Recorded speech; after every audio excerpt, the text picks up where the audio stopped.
I'm going to be doing a front tire swap out, removing the existing tire and replacing it with a Continental Ultra Sport that matches the rear tire.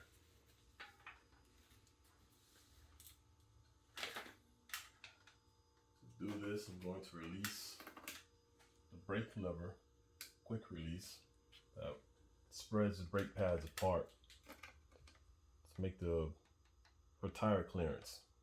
Makes the tire easier to slide through the brake pads. I also recommend deflating the tire just a little bit to make it easier to pull through the pads as well. To deflate the tire, I'm going to remove the cap, unscrew the pressure valve,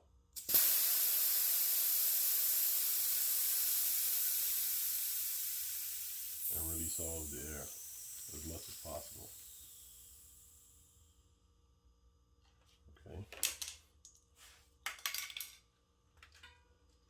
I'm going to open the quick release, unscrew the skewer, releasing the wheel from the front fork. Rule of thumb, just leave it in there, leave the skewer in, not necessary to take it all the way out. Just making extra work for yourself. And to remove the tire, I'm going to release the pin on the pressure valve. Yeah, this prevents the valve from falling into the rim. It's a safety measure. So I'm going to remove that. And it's always smart to use 2 tire wedges. These wedges release the wheel, the tire from the wheel itself. So I always start from the valve stem.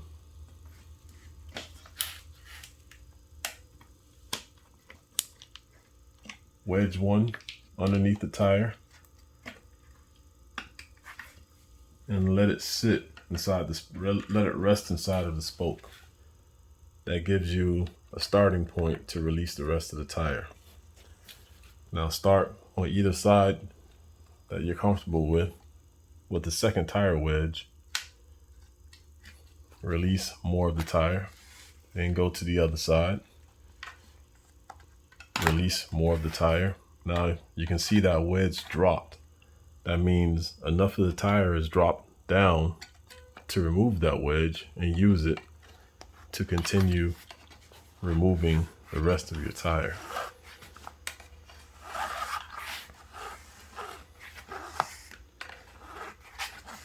Now, since these tires are well fitted, tightly fitted, it's impossible to just remove the whole tire and tube at once. So it's a step-by-step process. Now that one side of the tire is off the rim, open it by the valve stem, grab the tube, and pull the whole tube out.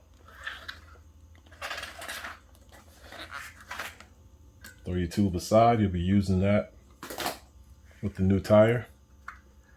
Now I'll go back. Since you have one side off, time to get the other side off. So pull it over.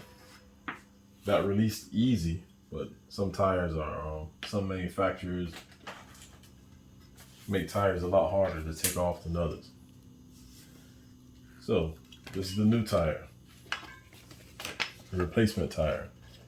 This tire is directional, so there should be an arrow pointing which way the tire should roll forward.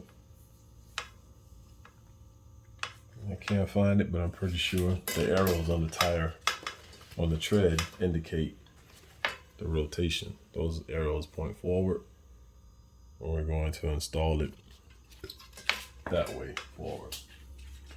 So we're going to backtrack just how we took the tire off one side at a time. We're going to install it one side at a time. Dropping one side of the tire completely over the wall of the rim.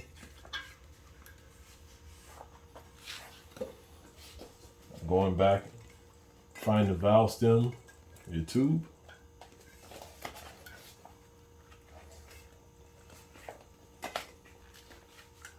drop it right in and make sure you stuff as much of the tube underneath the tire as possible. It's important to get it all in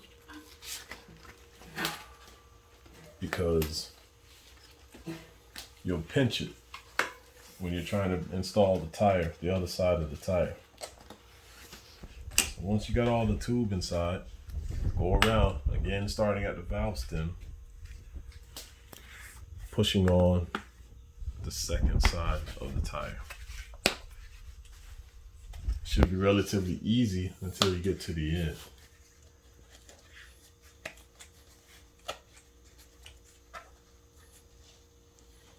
Now, once you get to the end, I do recommend rolling the tire over bit by bit with the palms of your hand. Being careful not to wedge the tube inside. So once you're comfortable that you have none of the tube inside, do a quick check by adding a small amount of air before putting the whole wheel onto the bike.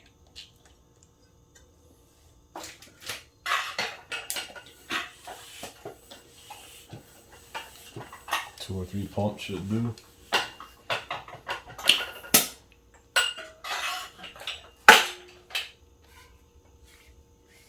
Seems like it's holding air just fine. No problems. Seems like it's rolling straight and smooth. So you're going to take the skewer aside the same way you took it off.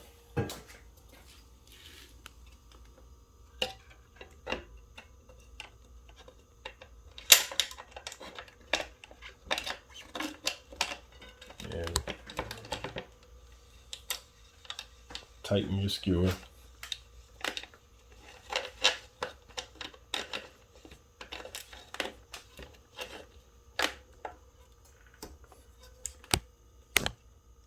Make sure you have the same distance between the sides of your brakes.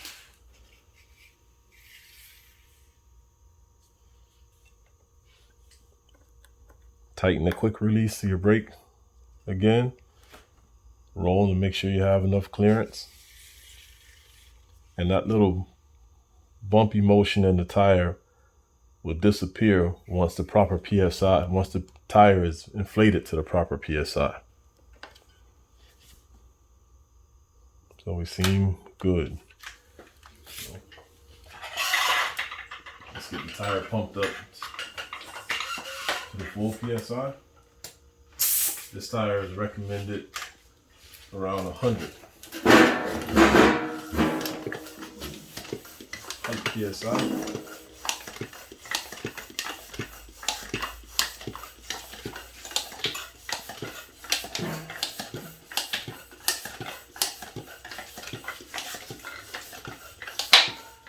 There's that pop of the tire settled into the rim.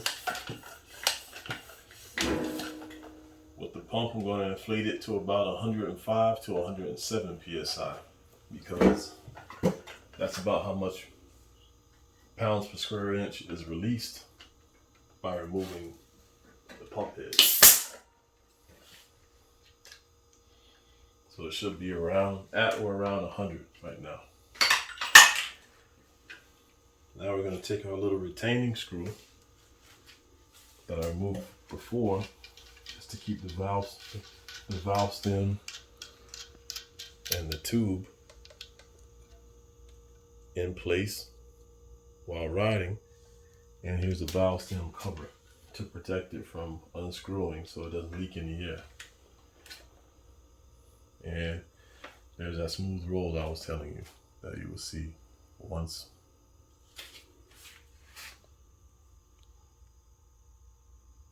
the proper PSI was inflated.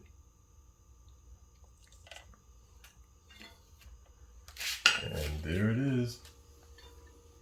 Out with the old. Out with the old, in with the new. Awesome.